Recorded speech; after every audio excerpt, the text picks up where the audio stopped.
이렇게 크게 환호성을 해주실 줄은 몰랐는데, 예, 인사드리겠습니다. 저는 성우 안지환이라고 합니다. 네, 반갑습니다. 처음에 이런 이제 강연 프로그램에 섭외를 받았을 때 저는 강연하고는 좀 거리가 멀지 않나라는 생각을 했거든요. 그래서 오늘 여기 계신 분들하고 또 우리 시청자 여러분들께 제가 어떻게 방송 일을 해왔는지, 제가 지금 살아오고 있는 거를 1막과 2막으로 나누어서 여러분들께 좀 말씀을 드려볼까 싶어요. 막이라는 거 아시죠? 1막, 2막. 오늘 제가 갖고 나온 제목이 안지환의 인터미션이라고 해서 갖고 왔어요. 인터미션이 뭐 영어로 거창한 말 같지만 사전을 찾아보면 막과 막 간의 휴식 시간이에요. 이제 어디 공연을 보든가 아니면 긴 영화를 보면 중간에 인터미션 시간이 있죠. 3시간 넘어가면 화장실 가야 되고 뭐 지루하기도 하고 아무리 좋은 작품도 볼 수 없거든요. 그래서 1막과 2막을 구분할 때 잠깐 쉬어가는 시간을 인터미션이라고 하는데, 제가 나이가 어떻게 되는지 혹시 가늠이 좀 되시죠? 네. 얼마나 돼 보여요? 네? 40대 중반, 40대 초반, 30대?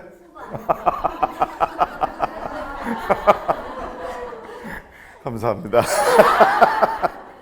나이가 이제 지천명이라는 나이예요. 누가 그런 말을 붙여놨는지 50입니다. 올해 딱 50 됐어요. 뭐 억지로 놀라는 척 안 하셔도 돼요. 예, 저보다 나이가 어리신 분들, 예, 오빠예요. 예, 50이 됐는데 올해가 딱 50이 됐어요. 근데 제가 방송을 한 게 정확하게 올해가 25년이 되는 해입니다. 그래서 제가 막으로 구분을 한 거예요. 1막이 이제 끝난 것 같아요. 방송에 들어가느라고 또는 제가 살아왔던 거에 대한 기승전결로 봤을 때 이제 기부분은 지난 것 같아요. 1막과 2막 중에 어디가 재밌을까요? 그죠? 중요한 건 다 여기에 들어있죠. 처음에 사건이 벌어지는 건 1막에다 벌어지고 정말 멋지게 해결되는 건 늘 2막에 있죠. 과연 이게 해피엔딩일지 아니면 새드엔딩일지, 슬프게 끝날지 행복하게 끝날지 저도 모릅니다. 하지만 누구나 2막이 기대가 되죠. 2막을 말씀드리기 전에 1막을 잠깐 말씀드려야 될 것 같아요. 제가 직업이 뭔지는 아시죠? 저는 성우입니다. 성우로만 25년 해왔어요. 다른 일은 안 해봤어요.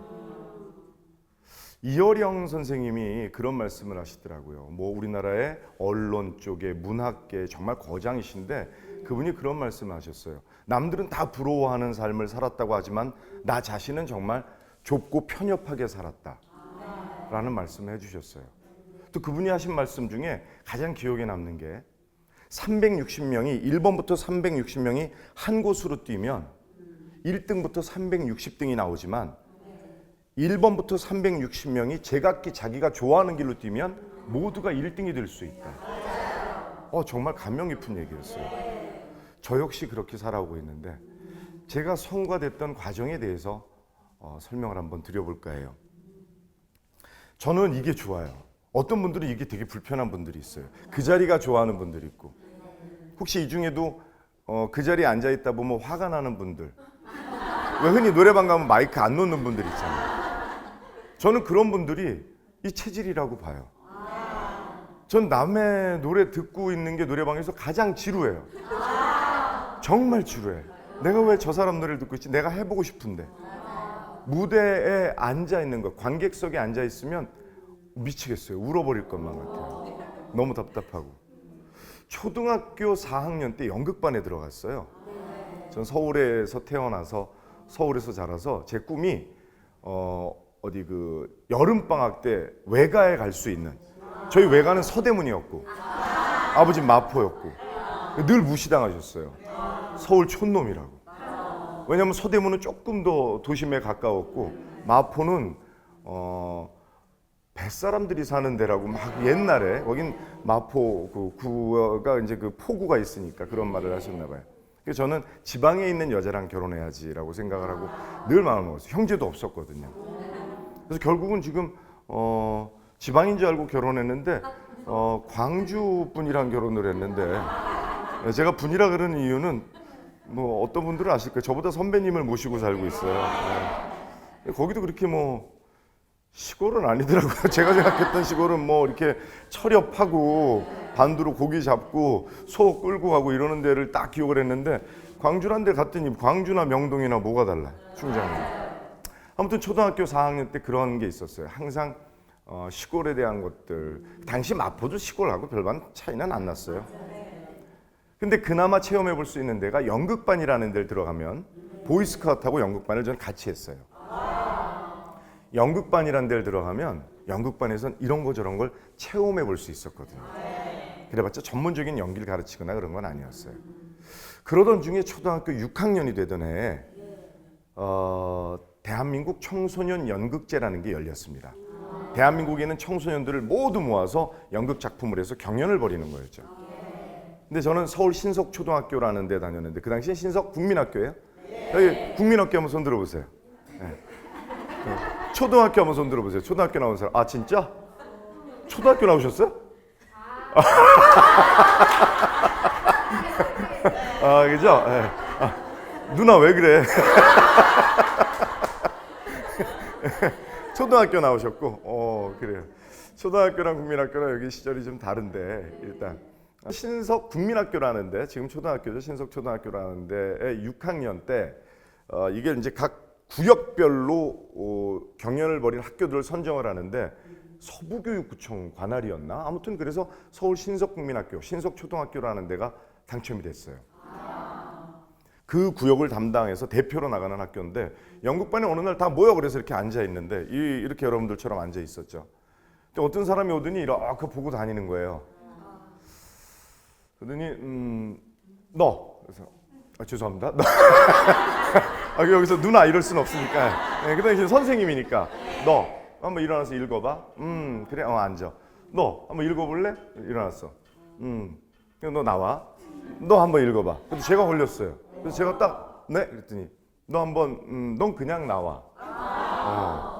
괜찮게 생겼었나 봐. 아니면 뭐 세트 같은 거나 이런 걸 잘 나를 수 있게 생겼든지 여튼 뭐 나와보라 그래서 뭐 잠깐 읽어보라 그래서 뽑혔어요. 그 외밭골 아이들이라는 그러니까 참외에 약간 사투리적인 표현이 외밭골이라 그래요. 그 참외밭이라고 하는 거고 외밭골 아이들이라는 작품으로 대한민국 1회 청소년 연극제에 나갔는데 저희 작품이 상을 못 받았어요. 근데 제가 우수 연기상을 받았어요. 대한민국에서 한 명한테 주는 우수 연기상. 딱 한 명한테 줬거든요. 우수 연기상은 한 명. 물론 제 위에 최우수 연기상이 있었어요. 근데 그것도 저희 학교에서 받았어요. 근데 그건 초등학생이 노역을 했거든요. 근데 그 상을 받았기 전에 공연을 하러 뭐 교실에서 연습하고 그러다가 세종문화회관 별관에 연극을 하러 갔는데 아마 여기도 마찬가지겠지만 관객이 들어오는 입구랑 배우가 들어오는 입구랑은 달라요. 관객이 들어오는 입구는 되게 화려하고 깨끗하고 이래요.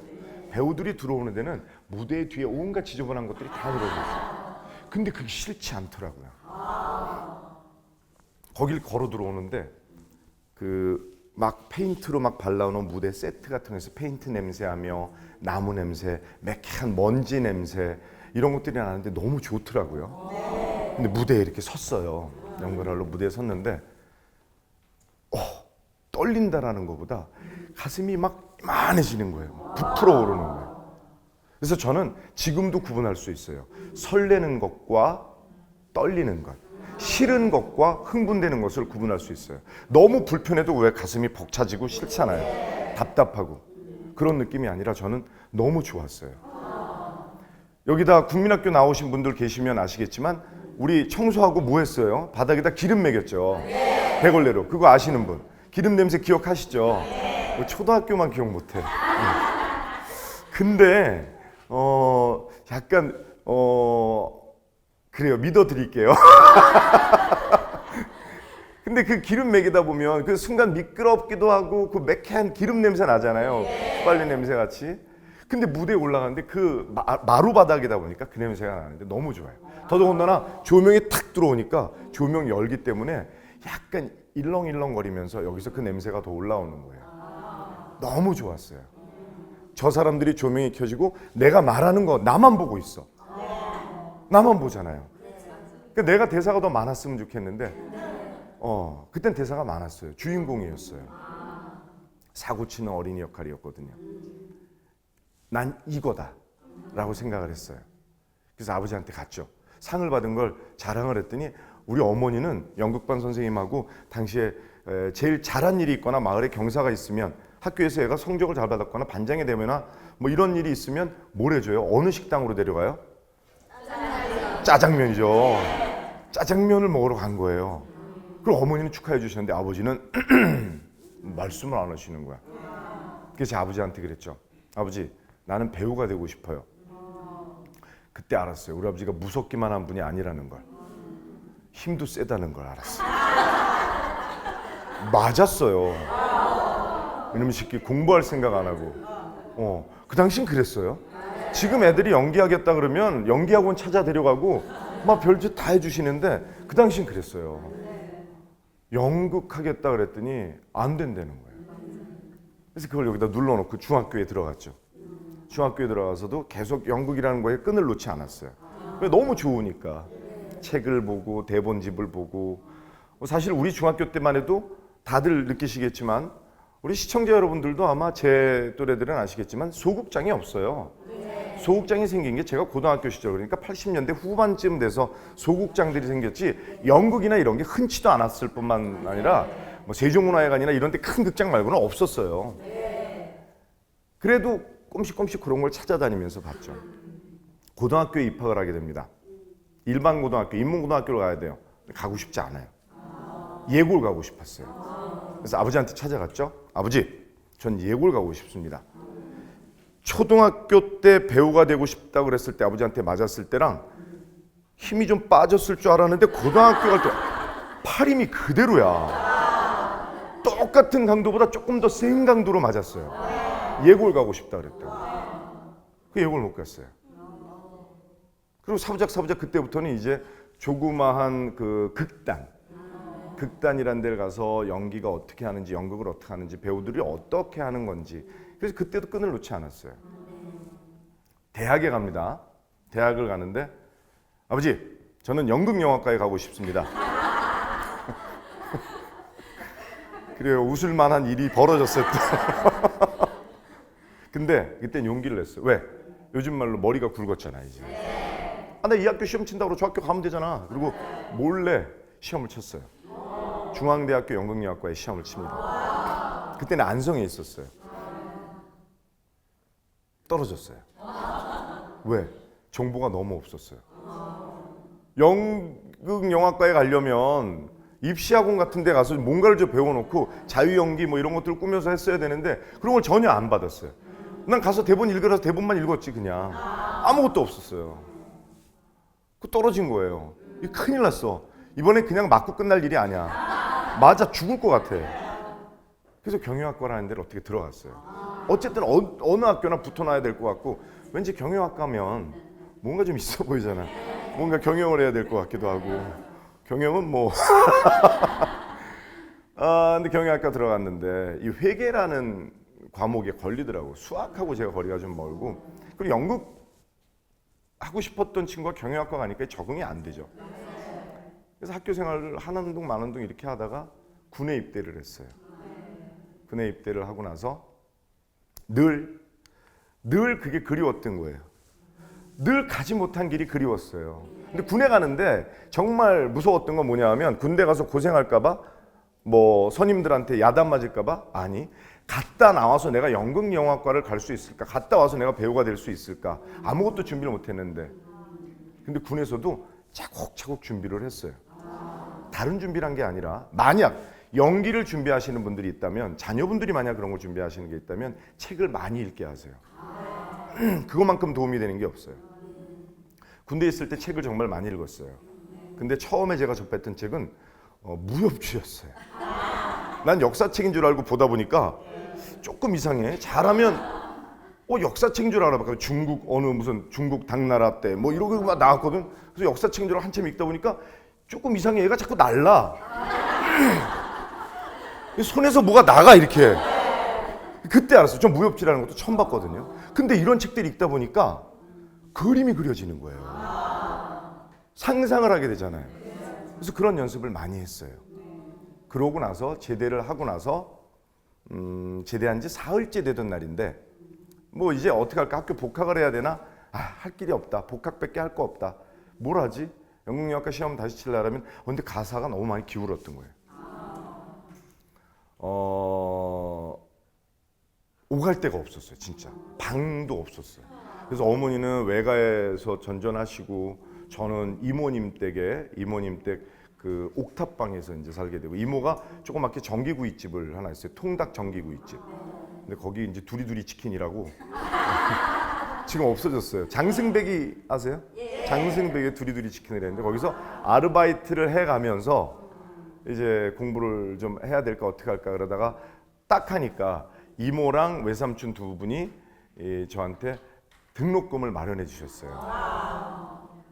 그래서 그 등록금을 마련한 걸 가지고 다시 복학을 하려고 하는데 어머니가 야 나는 배우보다는 성우가 좋더라. 성우가 좀 점잖지 않니? 근데 왜 그렇게 점잖다라는 표현을 하셨냐면 우리가 흔히 배우는 광대라 그러잖아요. 얼굴에 분칠을 하죠. 분장을 하고 앞에 나와서 웃기기도 하고 울리기도 하고 드러나서 하는데 성우들은 라디오 드라마가 한참 전성기였으니까 점잖아 보였던 거예요. 그리고 나는 성우가 좋더라. 어머니가 그런 말씀하시는데 워낙 어머니 말씀을 잘 듣던 아들은 아니었지만 그래도 한 번쯤 이제 그런 것도 괜찮겠다. 마침 방송국에서 스팟이 딱 뜨는 거예요. 무슨 아나운서 모집, PD 모집, 뭐 엔지니어 모집, 소리의 마술사, 성우 모집. 배우가 없어. 나중에 알았는데 배우랑 성우는 같은 시기에 뽑질 않아요. 둘 다 연기 맥락이라 같이는 안 뽑아요. 배우가 없네 그랬더니 우리 어머니가 성우가 좋던데 시험이나 한번 봐보지 그러니 그래서 네 그리고 방송국에 갑니다. 방송사에 가서 시험을 봤어요. 근데 똑같아 그냥 대본이야. 내가 연극할 때 봤던 대본이야. 왜? 그 전에 계속 연습을 했잖아. 이번엔 뭔가가 있잖아요 좀 이렇게. 그래서 봤어요. 1차 붙었어. 2차 붙었어. 3차 붙었어.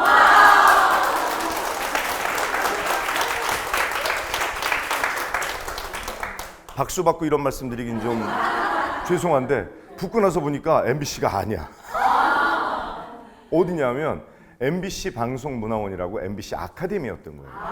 제가 1기예요. 그러니까 몰랐던 거예요. 그것도 정보가 부족했죠. 그 당시도 뭐 이런 핸드폰으로 뭐 이렇게 인터넷 검색하고 이런 게 없으니까 왔던 사람들이 술렁이기 시작했어. 왜냐하면 경쟁률이 250대 1쯤 됐거든. 그걸 붙었는데 어떻게 할까? 돈을 내래. 무슨 돈을 내요? 그랬더니 여기는 취업을 보장해주는 기관은 아닙니다. 전 아직 머릿속에 박혔어요 그게. 분명하게 말했어요. 여기는 취업을 보장해주는 기관은 아닙니다. 그럼 여기가 뭡니까? 학원입니까? 네, MBC 자회사입니다. MBC입니까? 네, MBC 자회사입니다. 그러니까 MBC냐고요. 네, MBC는 맞죠. 자회사입니다. 그럼 제가 지금 성우가 된 겁니까? 그건 아닙니다. 그럼 뭡니까? 이제 여기서 공채 준비를 하셔서 공채 시험을 보시면 됩니다. 그럼 우리한테 특혜를 줍니까? 네, 특혜를 드립니다. 어떤 특혜입니까? 먼저 접수를 하게 도와드리겠습니다. 먼저 접수를 했어요. 제 수험번호가 1번입니다. 거기서 6개월간 배운 거예요. 학교 난 MBC 붙었다고 소위 뻥을 친 거죠. 난 MBC 붙었어. 그리고 그 등록금 해주신 걸 거기다 갖다 내버렸어요. 왜? 내 꿈이 있으니까. 난 정말 하고 싶은 게 있었으니까. 정말 너무 하고 싶었거든 그게. 그 돈을 거기다 내버렸는데 등록금을 거기다 냈다 그럴 수는 없잖아요. 어머니한테 그런 얘기를 했죠. 엄마 그 학교는 그 학교랜다. 그 MBC가 약간 큰 회사다 보니 연수 받는데 돈이 좀 필요한가 봐. 그래서 등록금을 거기다 냈어요. 아유 잘했어. 이제 월급 받으면 되는데 뭘 그걸. 야 잘했어. 동네방네 소문을 내셨어. 그러니까 우리 아들 MBC 붙었어. MBC 붙었어. 그때만 해도 어려웠거든. 아직도 우리 어머니는 친구분 댁이나 외가에서 이렇게 전전긍긍하시고 저는 어디? 옥탑방에. 어느 치킨집? 그렇지, 둘이 뒤치기지. 이게 뭐 프랜차이즈가 아니니까 얼마든지 말씀하셔도 되고 없어졌어요, 심지어. 예. 그 치킨집에서 이모네 일을 도우면서 닭도 튀기고 은행도 먹는데, 여러분 은행 가서 은행 조금 준다 뭐라 그러지 마세요. 예? 은행 조금 나오는 거 같죠? 그거 다 먹어본 사람 손 들어봐. 없어, 꼭 냉겨. 그거 냉기면서 은행 왜 이렇게 찍어요? 라고 하는데, 그거 굽을 때 얼마나 힘든지 아세요? 그 후라이팬에다 구워가지고 신문지로 이렇게 해가지고 껍데기 까가지고 그 손도 끈적끈적하고, 남면 그걸 좀 많이 달라서 진짜 좀만 더 주면 꼭 냉겨. 그런 거 하면서 거길 다녔어요. 근데 그 다락방이 하나 있는데, 손님이 많이 오면 다락방에 손님을 올려보낸다고. 다락에 뭐가 있을까요? 다락에 쥐들이 있잖아, 쥐. 지금은 없지. 옛날엔 쥐들이 이렇게 다니다 보면 손님들은 여기서 이제 치킨 먹고 있는데 후다다닥 소리 나면 이게 뭐야? 그러면 퉁, 아무것도 아닙니다. 근데 그 쥐를 잡기 위해서 쥐약을 놨어요. 제가 그걸 이만큼 싸들고 주머니에다 넣었습니다. 방법이 없는 거예요. 성우가 안 되고 나면 등록금도 거기다 써버렸지. 이젠 어떻게 해야 되나. 근데 제가 만약 잘못됐다고 해도, 성우 시험에 떨어졌다고 해도 그걸 먹었을 거예요. 아니, 난 또 도전했을 거예요. 근데 그 쥐약을 왜 그러면 품고 다녔냐. 엄밀히 말하면 품는 건 여기다 넣는 게 품는 거고 주머니 속에다 넣고 다녔는데, 왜 그랬냐. 그만큼 절박했던 거예요. 절실했고. 우리가 흔히 말하는 꿈은 이루어진다. 근데 꿈은 이루어지는 게 아니더라고. 이루는 거더라고요. 내가 이루어야지. 왜 꿈이 이루어져? 누가 이루어져? 그만큼 절박하게 쥐약을 품고 다닐 정도로 절박하게 성우 시험을 준비를 했어요. 이번에는 방송사에 있는 분들이 와서 강의를 해줬을 거 아니에요. 그분들한테 듣고 연기란 어떤 건지 배우기도 하고, 난생 처음 배웠죠. 이 길을 조금만 더 일찍 갔었더라면 이라는 생각도 하고. 아까 그 MBC 아카데미, MBC 방송문화원에서 약속한 대로 저희가 원서 접수를 먼저 할 수 있는 특권을 줬어요. 먼저 해서 제 수험 번호가 1번이었어요. 1번. 앞에 사람이 어떻게 하는지 보고 좀 이렇게 하고 들어가려고 그러는데, 대본을 주더니 들어오세요. 그래서 예. 들어오세요. 네. 이렇게 거기도 이렇게 해놨어요. 마이크 앞에. 옛날 MBC, 여의도 MBC의 7층이었는데 7층 라디오 부스였는데 아직도 기억이 납니다. 이렇게 서 있는데 다리가 이렇게 되는 거예요. 떨려가지고 바지단이 팍 떨고 있는 거야. 미치겠네. 나 2번만 돼도 좋겠는데. 시험관이 거기서 마이크로 누르고 얘기를 합니다. 1번이라 그게 그렇게 나쁜 건 아니에요. 그래서 내가 너 같으면 좋겠냐? 막 미치겠는데, 자, 1번이라 부담스럽고 불이익을 당할 수 있는 것도 있지만 1번이라 또 역으로 좋은 것도 있어요. 마음 편히 생각하시고 하고 싶을 때 하세요. 난 이분 아직도 기억하고 이분한테 지금도 연락을 해요. 이분 MC 퇴임을 하셨죠. 그 당시 황기찬 PD였나 그랬어요. 근데 나중에 부국장, 국장 올라가시고 뭐 임원까지 달고 퇴직하셨는데 아직도 그분한테 연락해요. 그분이 저 도와준 거 없어요. 그 말씀 하나. 여러분, 살면서 누군가한테 좋은 얘기 한마디 해주십시오. 나쁜 얘기도 여기 평생 간직되지만 좋은 얘기도 평생 간직돼요.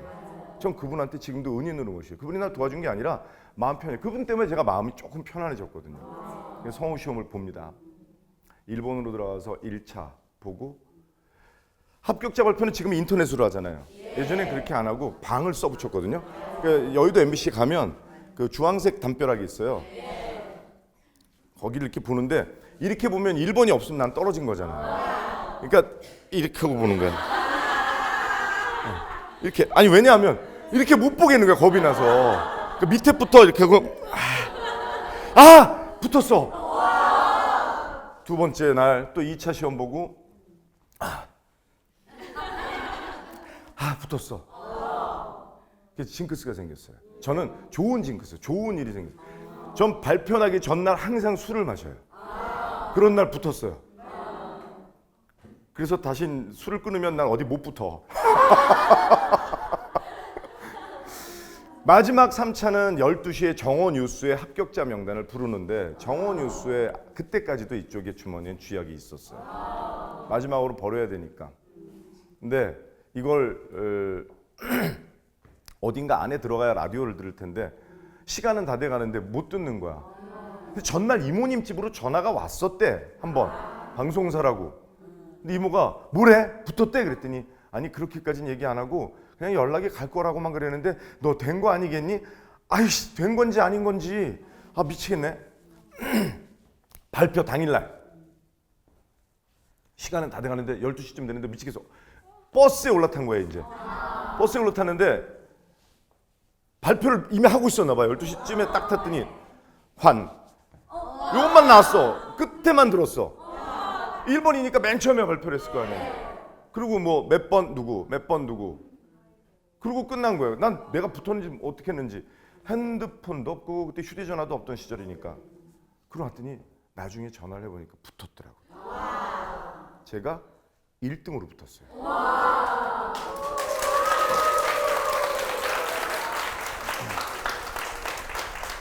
수험번호 1번으로 들어가서 1등으로 붙기 쉽지 않은데 1등인 거 본인이 아나 몰라요. 한 2년 정도 지나고 나서 그쪽 라디오국에 있는 그 직원이 저한테 거기 여자 직원, 저보다 어린 직원이 있었는데 오빠가 1등이었어요 라고 말해주더라고요. 너무 자랑스러웠죠. 근데 방송사에 아는 사람이 너무 없는 거야. 또 경비 아저씨라도 한 명 알았으면 소원이 없겠는 거예요. 뭘 방송국에 들어가긴 들어갔는데 뭘 어떻게 해야 되는지를 모르겠는 거죠. 참 원망도 많이 했어요. 뭐 이럴 줄 알았으면 학교라도 좀 유사한 학교라도 연극영화과나 뭐 아니면 방송 관련 학교라도 나왔으면 선배라도 있지 않을까, 인맥이라도 좀 있지 않을까, 경비 아저씨라도 한 번 알았으면 좋겠는데 라는 생각을 하게 되는데 아이러니하게도 지금 제가 가장 방송사에 있는 친한 아저씨들이 경비 아저씨예요. 방송사에 다 출입증 있어야 드나들거든요. 출입증 없이 드나드는 몇 안 되는 사람 중에 하나예요. 왜냐하면 그분들하고 너무 친해.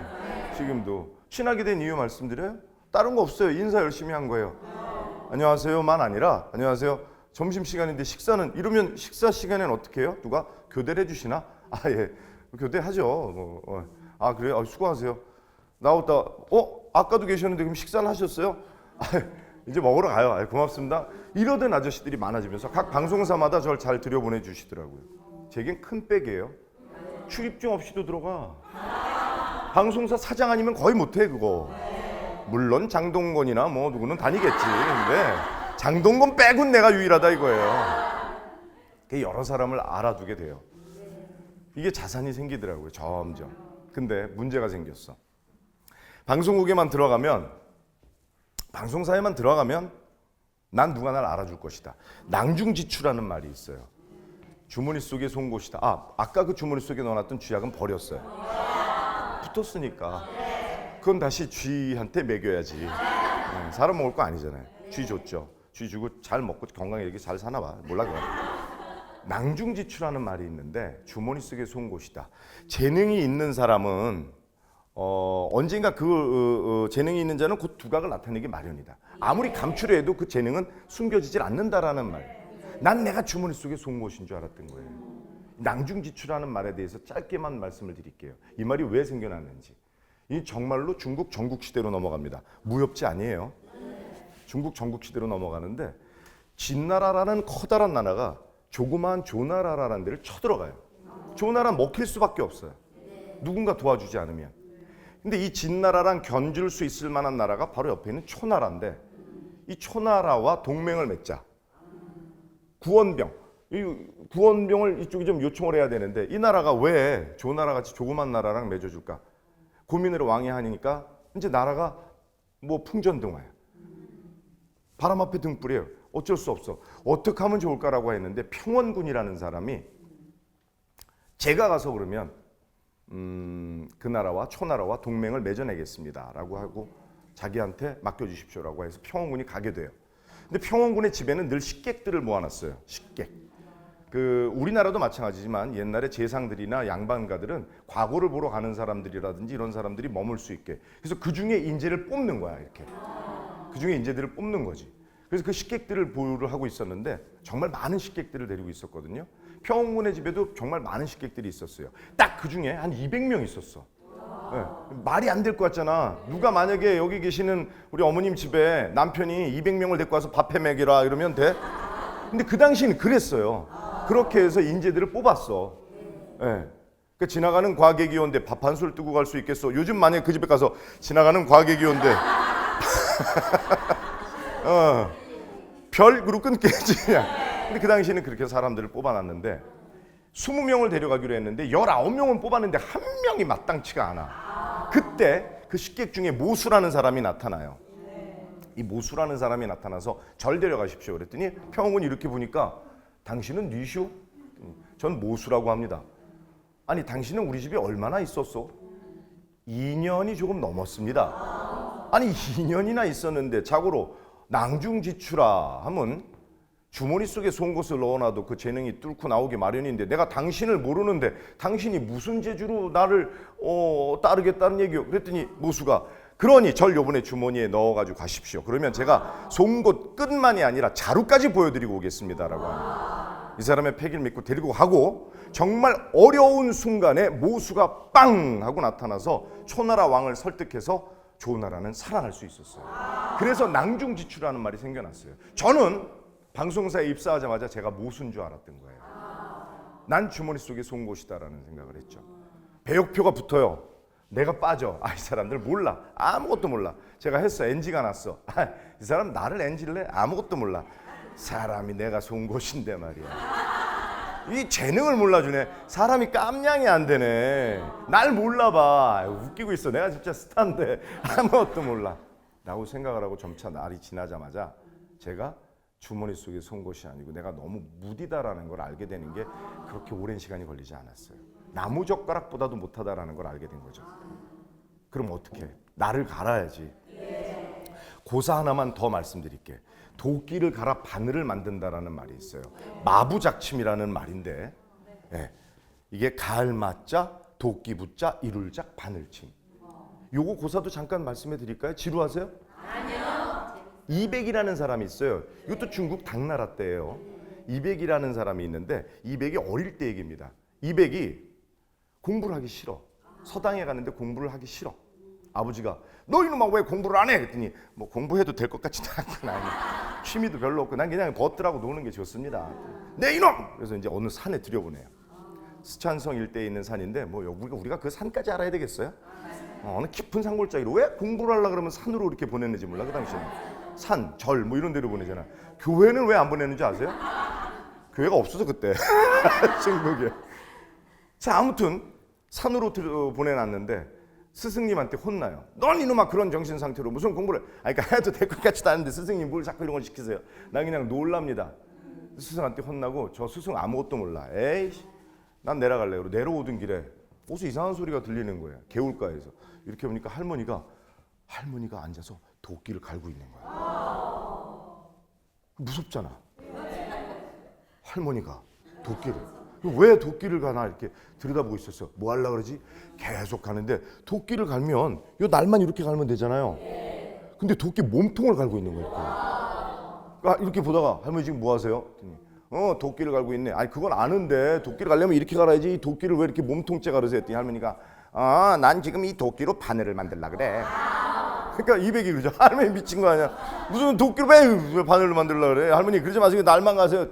젊은 사람이 아무것도 모르네. 내가 멈추지만 않는다면 언젠간 바늘을 만들 수 있는 게야 라는 말을 듣고 이백이 다시 공부를 하러 올라갑니다. 당대의 시선이 돼요. 글로선 일을 당할 사람이 없는 신선과 견줄 만한 시선이 됩니다. 이백이. 이 고사를 제 명함에 좌우명을 삼고 명함에 새겨놨어요. 마부작침이다라는 명함에 이걸 새겨놨어요. 왜? 난 아직 나를 더 갈아야 되겠다라는 생각이에요.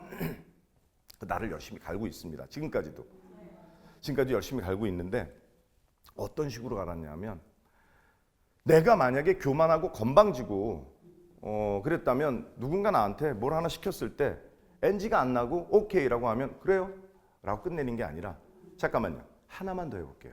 왜? 내가 가지고 있는 재능이 또 있을 수 있잖아. 하나만 더 해볼게요. 그래서 녹음을 하나를 더 했어요. 또 그 사실은 힘들어요. 지금은 이거를 뭐라고 설명해 드려야 될지 모르겠는데 방송 장비가 예전하고 지금하고 많이 달라요. 지금은 하나만 더 해볼게요. 그러면 예전에 지금 방금 전에 한 거 살려두고 하나만 더 해서 좋은 걸 쓰면 돼요. 예전엔 했던 걸 싹 지우고 다시 해야 돼. 이게 마음에 안 들면 또 싹 지우고 다시 해야 돼.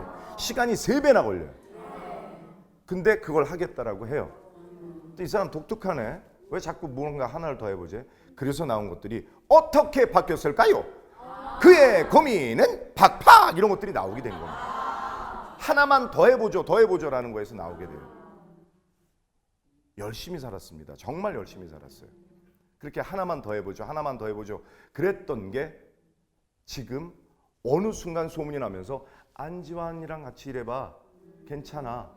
뭔가 잘 만들어내. 안지환이랑 한번 일해봐. 라는 말을 많이 듣게 됐어요. 근데 아까랑 좀 이상하지 않아요? 제가 정말 하고 싶었던 건 뭐였다고요? 배우였었어요. 전 정말 배우가 되고 싶었는데 성우가 됐잖아요. 여기도 약간 비하인드 스토리가 있어요.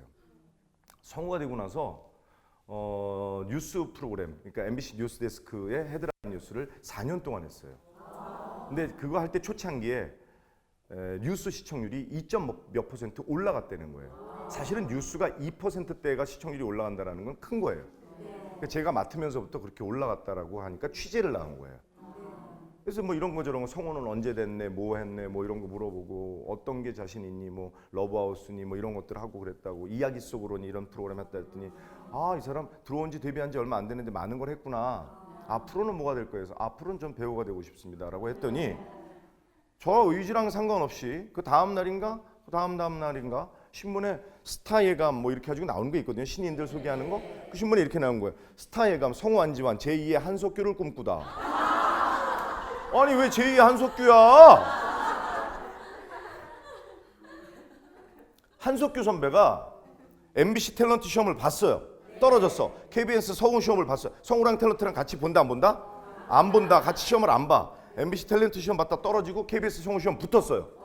성우로 잠깐 있다가 MBC 탤런트 시험 봐서 다시 넘어왔어. 그래가지고 아들과 딸을 찍은 거야. 그래서 스타로 올라가기 시작을 한 거지.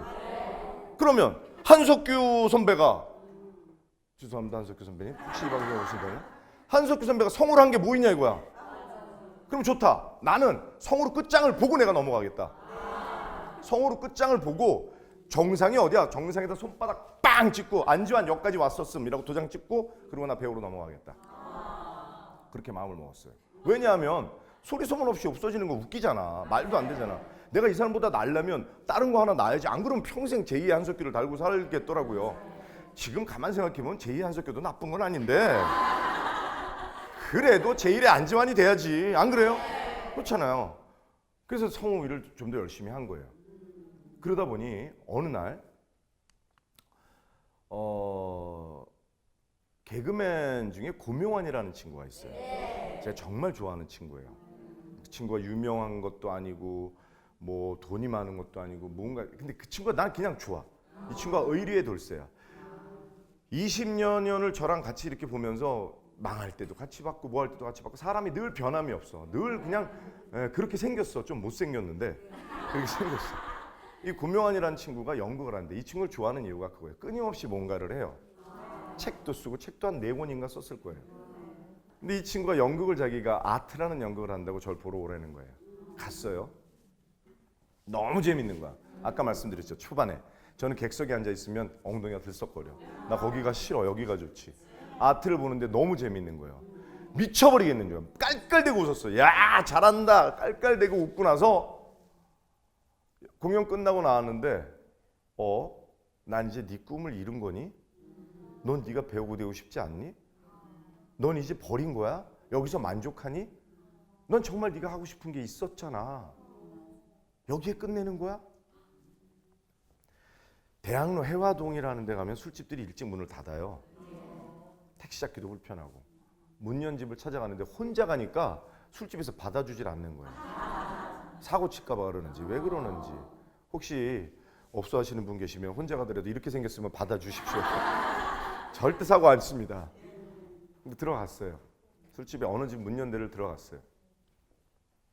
술을 진탕 먹고 있는데 술도 안 취하는 거예요. 내 꿈을 버린 건가? 이렇게 망가졌나? 이제 없어졌나? 그래, 이제 넌 남의 연기가 재밌니? 그전에 그렇게 분해서 못 보던 게 재밌니?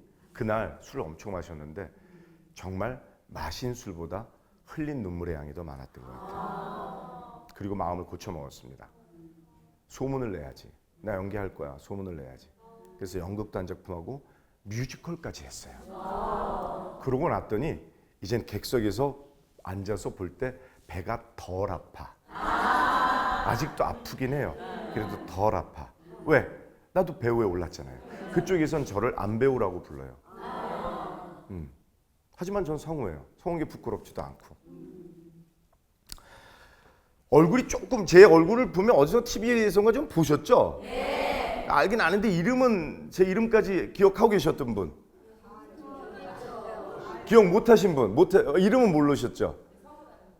이름은 정말 잘 모르셨던 분들 많이 계실 텐데, 저녁에 제가 이렇게 어깨에다 이렇게 가방 조그만한 거 지갑 넣고 뭐하고 그러는 것들 이렇게 갖고 다니다 보면 뭐 어깨에다 매면 이게 흘러내리니까 이제 X자로 이렇게 매잖아요. 보통 X자로 이렇게 매고 저녁에 이게 핸드폰을, 휴대전화를 이렇게 보고 누구랑 통화하든지 길을, 전 잘 걸어 다녀요. 매니저 퇴근시키고 잘 걸어 다니는 편이거든요. 그게 좋아요. 걷다가 포장마차 나타나면 그냥 하고 그냥 이렇게 하는 게 좋아요.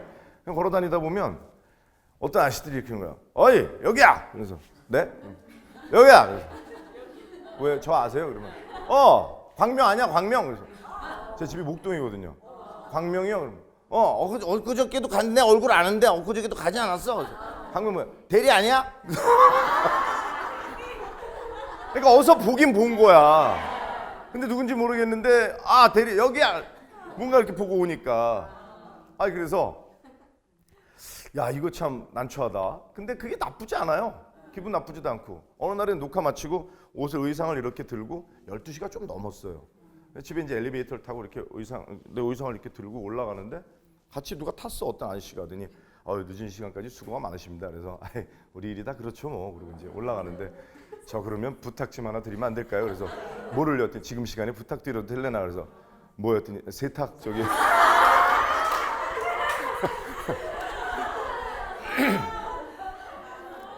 그래서 제가 그랬죠.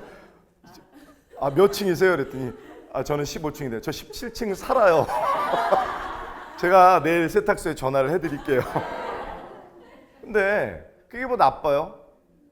만약에 제가 배우가 안 됐었다면, 무대에 서보지 않았었다면 기분 나빴겠죠. 난 해봤잖아. 세상은 말이에요, 잘한 사람과 못한 사람을 구분하지 않아요. 해본 사람과 해보지 못한 사람으로 나눠져요. 버나드 쇼라는 작가가 있어요. 버나드 쇼라는 작가의 묘비명이 뭐냐면 우물쭈물하다 내 이럴 줄 알았어.